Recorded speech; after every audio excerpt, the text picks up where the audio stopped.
अंधेरी रात में पूरा गांव एक रहस्यमय खौफ में डूबा हुआ था। हर घर में एक अजीब सा सन्नाटा पसरा था। उसी सन्नाटे को चीरते हुए एक स्त्री अपने हाथों में लालटेन पकड़कर अपने घर की ओर जा रही थी। उसके चेहरे का डर किसी बड़ी अनहोनी को बता रहा था।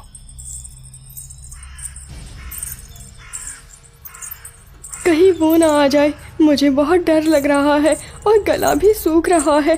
जल्दी जल्दी पैर चलाने होंगे। उस स्त्री ने अपनी चाल तेज कर दी। ना जाने उसे किसके आने का डर सता रहा था, लेकिन सच में वह बहुत डरी हुई थी।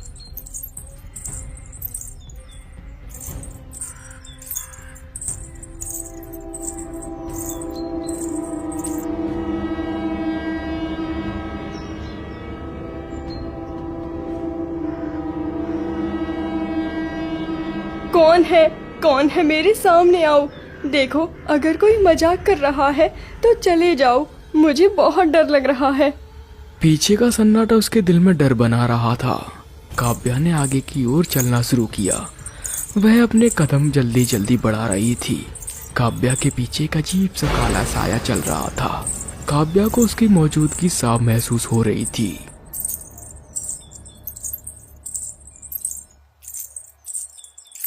हे भगवान, मुझे पीछे से किसी के चलने की आवाज साफ सुनाई दे रही है।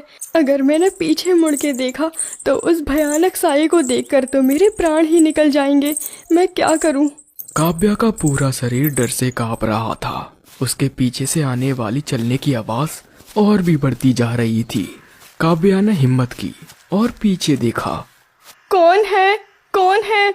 तभी काव्या की नजर पेड़ के पीछे एक साए पर पड़ी, जिसकी आकृति बहुत अजीब थी। उसके सर पर बड़े बड़े सिंग थे और उसे देखकर काव्या पूरी तरह से घबरा गई और भागने लगी।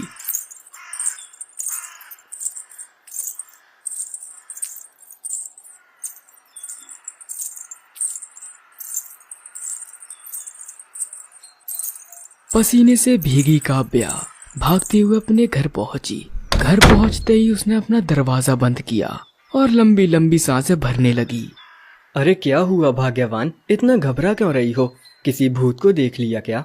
मैंने उसे देखा। उसका भयानक रूप देखकर मेरा पूरा शरीर कांपने लगा। उसे देखा? अरे किसे देखा तुमने? जरा ठीक से बताओ। मैंने भैरवी को देखा। उसने मेरा पीछा किया। अंधेरे में उसकी चमकती आंखें देखकर मुझे मेरी मौत दिखाई देने लगी। मुझे बहुत डर लग रहा है। भैरवी का नाम सुनकर सतीश के चेहरे पर मातम छा गया और उसकी जुबान चिपकने लगी। क्या भैरवी? भाग्यवान, तुम्हारा वहम होगा। भैरवी जैसा कोई नहीं। तुमने जरूर किसी जानवर को देखा होगा। अब सो जाओ। वो वही थी। मैंने उसे ठीक से देखा। उसकी खौफनाक आकृति मैं कभी नहीं भूल सकती। काव्या तेजी से अंदर कमरे में गई और एक लाल धागा लेकर आई और दरवाजे पर बांध दिया। कुछ भी हो जाए, चाहे बाहर कोई भी हो, लेकिन दरवाजा मत खोलना। अगर मेरी आवाज हो तब भी नहीं।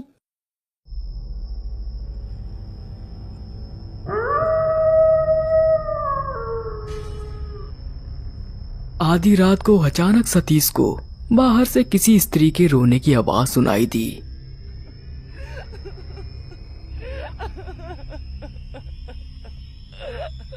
अरे इतनी रात को कौन रो रहा है? अगर काव्या को जगाया तो वो मुझे बाहर नहीं जाने देगी।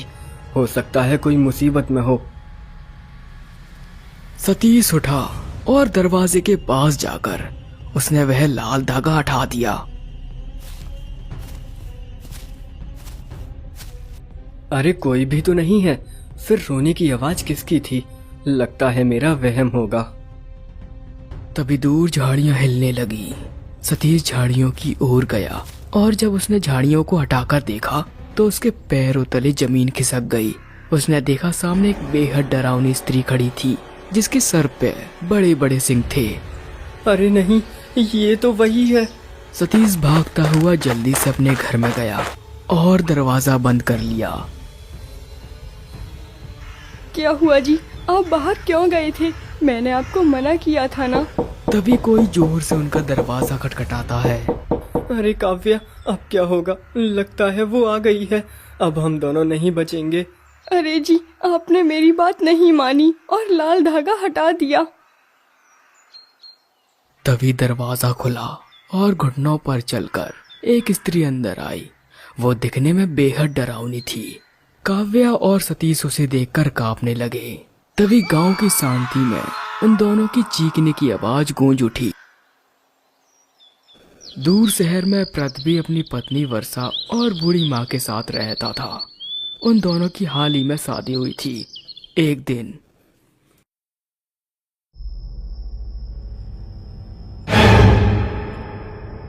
अरे ये मैं कहाँ हूँ? मैं तो अपने कमरे में सो रही थी ना, फिर यहाँ कैसे आ गई?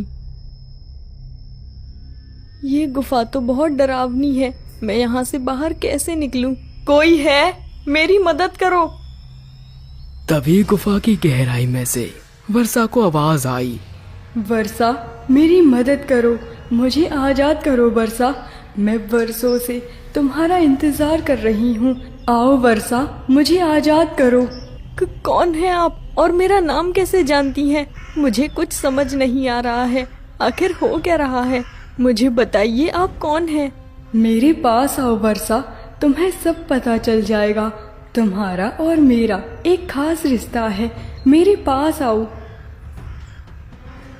वर्षा आवाज के पीछे पीछे गुफा की गहराई में चली गई। अंदर बहुत अंधेरा था।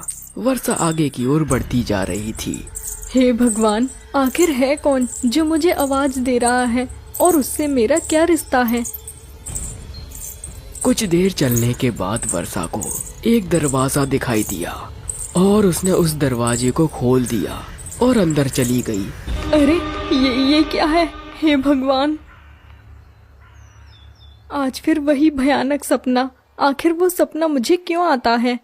वर्षा फिर से सो गई और अगली सुबह उसने सारी बात अपनी सास को बता दी। बेटा, ये तो नहीं पता तुझे एक ही सपना बार बार क्यों आता है, लेकिन हाँ, मैं तुझे पृथ्वी के साथ हमारी कुल देवी के मंदिर भेज देती हूँ। हमारी देवी सब ठीक कर देंगी। कुल देवी? हमारी कुल देवी का क्या नाम है माँ जी? भैरवी। भैरवी नाम है हमारी कुल देवी का। तुम दोनों अभी ही चले जाओ। पर माँ, मुझे ऑफिस का बहुत काम है, मैं अभी नहीं जा सकता। अरे काम तो बाद में भी हो जाएगा, पहले तू बहू को देवी के दर्शन करवा के ला। पृथ्वी और वर्षा निकल पड़ते हैं हस्तना गांव की ओर। अरे जी, क्या आप भी पहली बार मंदिर जा रहे हैं? नहीं वर्षा, जब मैं 5 वर्ष का था तब मैं पिताजी के साथ आया था और जब से लेकर अब मौका मिला है।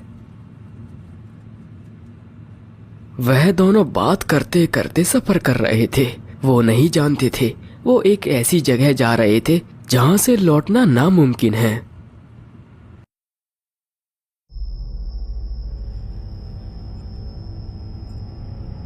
अरे जी, सुबह से शाम हो गई है लेकिन अभी तक हम नहीं पहुँचे हैं।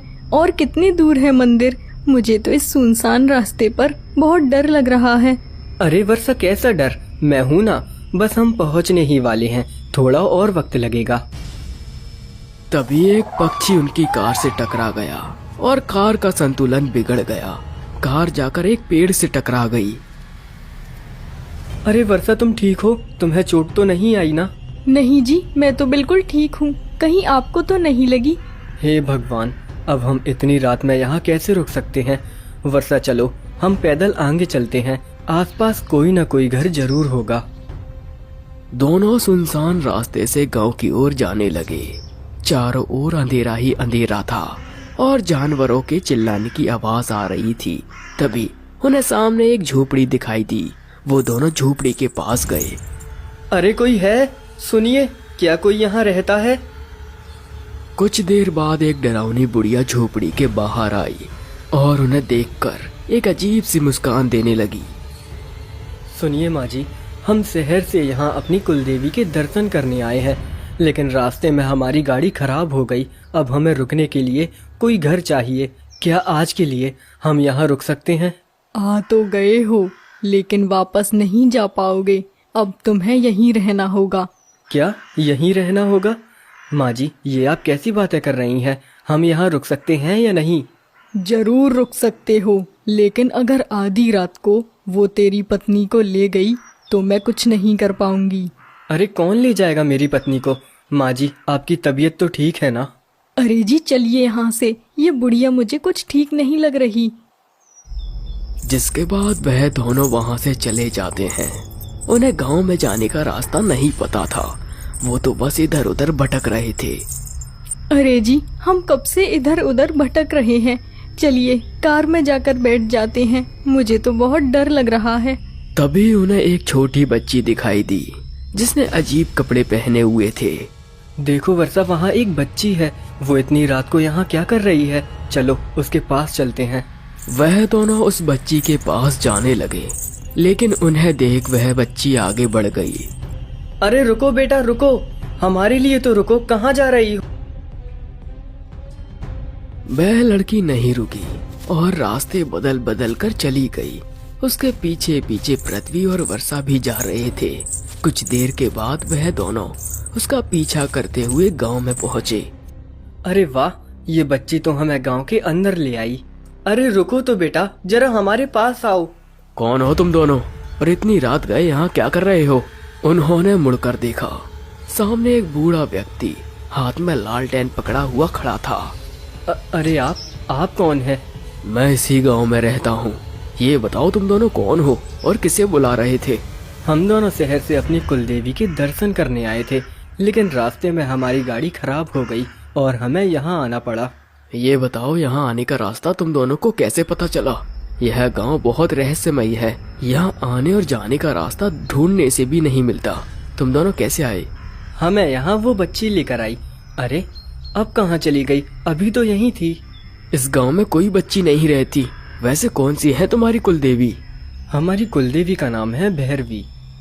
भैरवी का नाम सुनकर उस बूढ़े व्यक्ति की सांसें अटक गईं और वो डरते हुए बोला कि क्या बेटा, वो देवी नहीं, उसके बारे में जान जाओगे तो कांप जाओगे। खैर जाने दो, पास ही में मेरा घर है, तुम आज रात वहीं रुक जाना। चलो मेरे साथ। वह बूढ़ा व्यक्ति उन दोनों को पास ही में अपनी झोपड़ी के पास ले जाता है। ये है मेरा घर, आज रात तुम यहीं रुक सकते हो, लेकिन एक बात का हमेशा याद रखना, कुछ भी हो जाए अपनी पत्नी को अकेला मत छोड़ना। तुम दोनों यहीं रुको, मैं अभी आता हूँ। अच्छा हुआ हमें वो बूढ़े काका मिल गए, वरना हम इतनी रात को कहाँ जाते।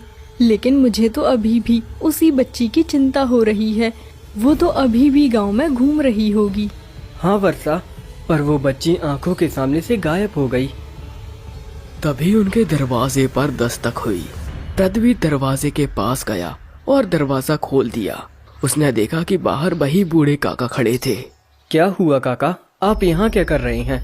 बूढ़े व्यक्ति ने एक लाल धागा निकाला और बोला, ये लो, इसे सोने से पहले दरवाजे पर बांध देना और जो भी हो जाए अपनी पत्नी को अकेला मत छोड़ना और इसे भी दरवाजे से मत हटाना, फिर चाहे दरवाजे के बाहर कोई भी हो।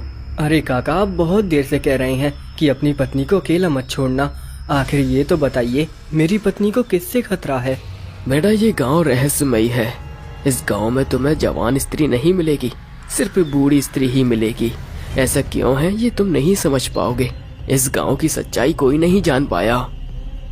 इतना कहने के बाद वह बूढ़ा व्यक्ति वहां से चला गया और पृथ्वी घर के अंदर चला गया। क्या हुआ जी, वो बूढ़े काका क्या कह रहे थे? कुछ नहीं कह रहे थे, बस वो तो एक लाल धागा देकर गए हैं। उन्होंने कहा इसे सोने से पहले दरवाजे पर बांध देना और सुबह होने से पहले मत खोलना। ऐसा क्यों? हम तो नहीं बांधेंगे। ये गांव वाले भी बहुत अजीब बातें करते हैं और वैसे भी इन काका की मानसिक स्थिति मुझे ठीक नहीं लगती। अरे वर्षा, हमारा क्या जाता है, अगर उन्होंने कहा है तो कुछ सोच कर ही कहा होगा। हम इसे दरवाजे पर बांध देंगे। पृथ्वी ने दरवाजे पर धागा बांध दिया और दोनों सोने चले गए।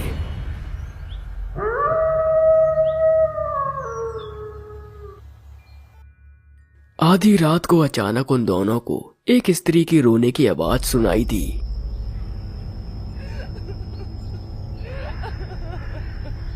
अरे वर्षा, तुमने सुना? किसी स्त्री के रोने की आवाज आ रही है। लगता है कोई मुसीबत में है। हाँ जी, आवाज तो मुझे भी आ रही है, पर इतनी रात को रो कौन रहा है? तुम यहीं रुको, मैं अभी देख कर आता हूँ, और यहाँ से बाहर मत जाना। नहीं जी, इतनी रात को आप बाहर मत जाइए, मुझे तो बहुत डर लग रहा है, रहने दीजिए। अरे वर्षा, कुछ नहीं होगा मुझे, बस मेरा इंतजार करना। इतना कहकर पृथ्वी दरवाजे के पास गया और वह लाल धागा हटा दिया। अरे कौन है, कौन है? अगर कोई मुसीबत में है तो मुझे बताओ, मैं तुम्हारी मदद करूंगा। शायद कोई नहीं है, जानवर होगा, लौट जाता हूँ। तभी पृथ्वी को झोपड़ी से वर्षा के चिल्लाने की आवाज आई। वो भागता हुआ अंदर पहुंचा और देखा वहां वर्षा नहीं थी। पृथ्वी बहुत घबरा गया। अरे वर्षा, वर्षा तुम कहाँ चली गई? अभी तो यहीं थी। हे भगवान, अब मैं क्या करूँ? काका को बताना हो।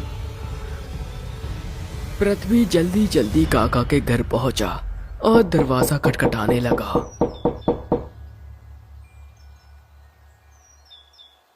क्या हुआ बेटा, तुम इतनी रात को यहाँ क्या कर रहे हो? मैंने तुम्हें मना किया था ना दरवाजा खोलने को। और तुम्हारी पत्नी कहाँ है? अरे काका, वर्षा खो गई है। मैंने उसे हर जगह देख लिया, पर वो मुझे कहीं नहीं मिली। क्या मूर्ख, मैंने तुमसे कितनी बार मना किया था अपनी पत्नी को अकेला मत छोड़ना। फिर तुम बाहर क्या करने गए थे? तुमने लाल धागा बांधा था कि नहीं? धागा बांध दिया था काका, लेकिन रात को किसी के रोने की आवाज आई और मैं उसे सुनकर बाहर चला गया। जब लौटकर देखा तो वर्षा नहीं थी। अरे तुम शहर के लोग क्या जानो इस गांव के रहस्य के बारे में? तुम 4 किताबें क्या पढ़ ली हैं? अपने आप को बहुत विद्वान समझने लगे हो। जाओ यहाँ से, मैं तुम्हारी कोई सहायता नहीं कर सकता। काका, मैं आपके आगे हाथ जोड़ता हूँ, मेरी पत्नी को ढूंढने में मदद कीजिए। ठीक है, जो हुआ सो हुआ। तुम यहीं रुको, मैं अभी लालटेन लेकर आता हूँ। बूढ़ा व्यक्ति अंदर गया और लालटेन लेकर आया। दोनों पूरे गांव में वर्षा को ढूंढने लगे।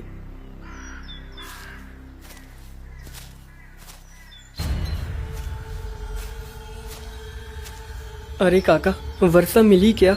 नहीं बेटा, मैंने पूरे गांव में देख लिया, लेकिन उसका कहीं कोई पता नहीं चला। हमें ना चाहते हुए भी मौत की दुनिया में कदम रखना होगा। मौत की दुनिया? ये कौन सी जगह है काका? मुझे ठीक से समझाइए। इस गांव के जंगलों को पूरा गांव मौत की दुनिया के नाम से जानता है। आज तक जो भी वहां गया है वापस नहीं आया। उस जंगल की कहानी से सब कांपते हैं। उस जंगल में कौन रहता है ये सब भली बात ही जानते हैं। दोनों जंगल की ओर जाने लगे। चारों ओर जानवरों की रोने की आवाज आ रही थी और अंधेरा ही अंधेरा था। बेटा, अगर वो तुम्हारी पत्नी को ले गई है तो नहीं तो तुम्हारी पत्नी नहीं मिल पाएगी। अगर भगवान की कृपा होगी तो जरूर तुम्हारी पत्नी मिल जाएगी। दोनों जंगल की सीमा तक पहुंचे। पृथ्वी तो जंगल के अंदर चला गया, लेकिन बूढ़े काका के पैर कांप रहे थे। वो सीमा पर ही रुक गए। अरे क्या हुआ काका? आइए ना, रुक क्यों गए? जल्दी चलिए काका, हमें वर्षा को भी तो ढूंढना है। वो बेटा, मेरे पैर कांप रहे हैं जंगल की सीमा को नागने से। अब क्या करूं? हिम्मत तो रखनी होगी, भगवान हमारी रक्षा करेंगे। बूढ़े व्यक्ति ने कांपते पैरों से जंगल की सीमा नांग दी और दोनों जंगल के अंदर चले गए। काका, मुझे बताइए, आखिर इस जंगल में रहता कौन है जिसके बारे में सोचकर आपके हाथ पैर कांप रहे हैं? क्या वो कोई खूंखार जानवर है? नहीं बेटा, जानवरों से कैसा डर। अगर वो मिल भी जाए तो सिर्फ प्राण ही ले सकते हैं, लेकिन जिससे मैं डर रहा हूँ वो तो आत्मा को भी कांपने पर मजबूर कर देती है। उसका नाम लेने से भी डर लगता है। उसका नाम बताइए काका, मैं जानना चाहता हूँ कि आखिर वो है कौन। वो है भैरवी। बूढ़े काका के मुंह से निकलते ही पूरे जंगल में सन्नाटा सा छा गया। पेड़ हिलने लगे और तेज हवाएं चलने लगी। बेटा भाग, वो आ रही है। पृथ्वी को कुछ समझ नहीं आया, लेकिन पहली बार उसके दिल में किसी के लिए डर बन गया था। दोनों अपनी जान बचाकर भागने लगे। वो भागते भागते एक सुनसान जगह पर पहुंचे। वर्षा, ओ वर्षा, कहाँ हो तुम? क्या तुम मेरी आवाज सुन पा रही हो? दोनों ने वर्षा को बहुत ढूंढा, लेकिन जंगल के काफी अंदर जाने के बाद भी वर्षा का कोई पता नहीं चला। बेटा, हमने जंगल का पहला हिस्सा तो देख लिया। यहाँ तुम्हारी पत्नी नहीं है, लेकिन अब हमें जंगल के अंदर जाना होगा। शायद आगे तुम्हारी पत्नी मिल जाए। और हाँ, अगर हम बिछड़ जाएं तो नदी को ढूंढना और उसके किनारे होकर अपने घर जाना। दोनों जंगल के अंदर चले गए, लेकिन कुछ देर बाद बूढ़े काका की आवाज आना बंद हो गई। काका, अरे काका कहाँ चले गए? अभी कुछ देर पहले तो यहीं थे, फिर कहाँ चले गए? तभी पृथ्वी को दूर झाड़ियों के पास एक बच्ची दिखाई दी। ये वही बच्ची थी जो उन्हें गांव में लेकर आई थी। बेटा, कौन हो तुम? इतने घने जंगल में अकेली मत घूमो, मेरे पास आओ। वह बच्ची भी बिना कुछ कहे वहां से जाने लगी। पृथ्वी भी उसका पीछा करने लगा। अरे बेटा रुको, कहीं मत जाओ, एक बार मेरी बात तो सुन लो। पृथ्वी उसका पीछा करते करते जंगल के एक रहस्यमय जगह पर आ गया, लेकिन सामने का दृश्य देख उसके हाथ पैर कांपने लगे। सामने एक बहुत बड़ा बरगद का वृक्ष था, जिसके नीचे बूढ़े काका की लाश पड़ी थी। उनका शरीर सफेद पड़ चुका था। काका, ये क्या हुआ? हे भगवान, इतनी दर्दनाक मौत। इतना कहकर पृथ्वी बेहोश हो गया।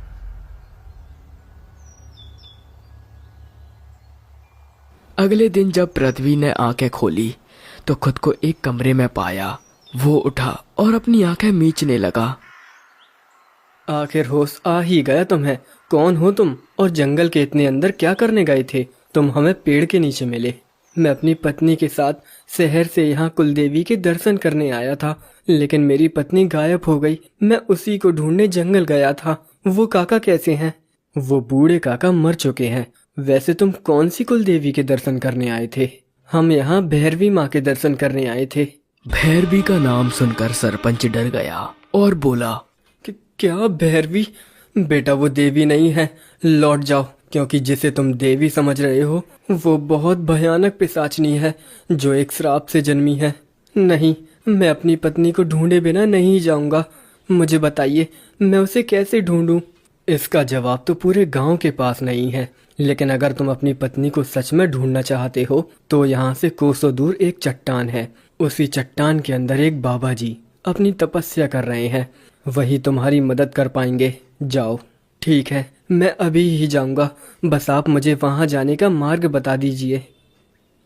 सरपंच ने पृथ्वी को रास्ता बता दिया और पृथ्वी बाबा की ओर जाने लगा। आखिर कौन है भैरवी, देवी या पिशाचनी, और क्या है इस जंगल की कहानी? इस गांव में एक भी स्त्री क्यों नहीं है? ये सारे सवाल मेरे दिमाग को पागल कर रहे हैं। मेरी पत्नी मिल जाए, फिर मैं इन सारे सवालों का जवाब ढूंढूंगा। पृथ्वी चलता रहा। उसे चलते चलते शाम हो गई और फिर सुबह, लेकिन वो एक पल के लिए भी नहीं रुका। वह थकने के बाद एक वृक्ष के नीचे विश्राम करने लगा और जागने के बाद फिर से चलने लगा। और 2 दिन लगातार चलने के बाद पृथ्वी बाबा की गुफा तक पहुंच ही गया। बाबा जी प्रणाम। मैं यहाँ अपनी पत्नी को ढूंढने आया हूँ। उसके बिना मैं घर भी नहीं लौट सकता। मुझे जानना है, भैरवी आखिर है कौन, पिशाचनी या देवी? और अगर वो देवी है तो गांव वालों को क्यों मारती है? बेटा, इन सवालों के जवाब तो मेरे पास नहीं है, लेकिन इन सारे सवालों का जवाब तुम्हें राजा प्रताप के महल में मिलेगा। राजा प्रताप का महल? पर उस महल में ऐसा है क्या? उस महल में भैरवी के पूरे जीवन काल का सच है। आज तक उसे कोई नहीं जान पाया, क्योंकि जो उस महल में गया है वो कभी वापस नहीं आया। मैं जाऊंगा वहाँ और सारा सच जानूंगा। मुझे मेरी पत्नी को ढूंढना है। तो ठीक है, जाओ। महल के अंदर एक बड़ी रहस्यमय मूर्ति है, उसे स्पर्श करते ही अलग दुनिया का रास्ता खुल जाएगा। ध्यान रहे, दिन में सिर्फ वो एक ही बार खुलता है। पहले पहर और तीसरे पहर में बंद हो जाता है। इतने समय के बीच अगर तुम बाहर नहीं निकल पाए तो अदृश्य दुनिया में खो जाओगे। हाँ, मुझे मंजूर है, पर बाबा जी आप भी मेरे साथ चलिए ना। मैं ये सब अकेला कैसे कर पाऊंगा? नहीं, मैं नहीं जा सकता, मेरी उम्र हो चुकी है, लेकिन मेरा आशीर्वाद तुम्हारे साथ है। जाओ। और हाँ, उस महल में काफी सारी रहस्यमय वस्तु दिखाई देगी, पर तुम उन्हें मत छूना, नहीं तो तुम पत्थर बन जाओगे। ठीक है बाबा जी, मैं चला जाता हूँ। आपका आशीर्वाद मेरे साथ रहेगा। पृथ्वी उस महल की ओर निकल जाता है। राजा प्रताप का महल यहाँ से बहुत दूर है। मुझे चलते चलते शाम हो जाएगी। अगर किसी का घर मिला तो मैं वहीं विश्राम कर लूँगा। भूख भी बहुत लगी है। पृथ्वी चलते चलते एक गांव में पहुंचा। रात भी काफी हो चुकी थी। चलते चलते बहुत देर हो गई है। मैं तो बहुत थक भी गया हूँ। कोई घर मिल जाए, मैं वहाँ विश्राम करूँगा।